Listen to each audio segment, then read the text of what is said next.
En Xunqueira de Ambía os veciños e veciñas siguen celebrando o Corpus con gran fervor e participando na procesión. O día do Corpus Christi, do corpo e sangue de Cristo, é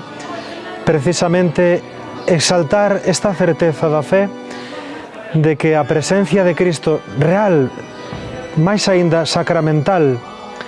o corazón mesmo de Xesús latindo no pan consagrado, que nos fai diferentes, que nos transforma a vida, o corazón, as obras, e que incluso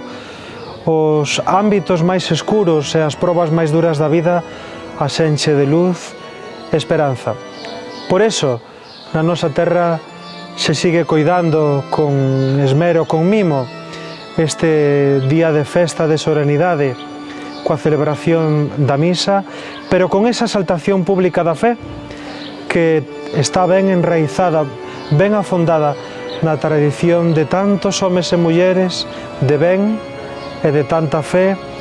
que adicaban tanto tempo, incluso noites sin dormir, a preparar esta solenidade.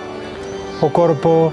e o sangue de Cristo é sacramento de comunión, de unidade, nun momento no que este mundo, a nosa sociedade, está tan cheo de guerras, de fracturas, pois é unha boa ocasión para xuntarnos e de novo nel ser un só corpo e un só corazón.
Sea Jesucristo. Sea por siempre bendito.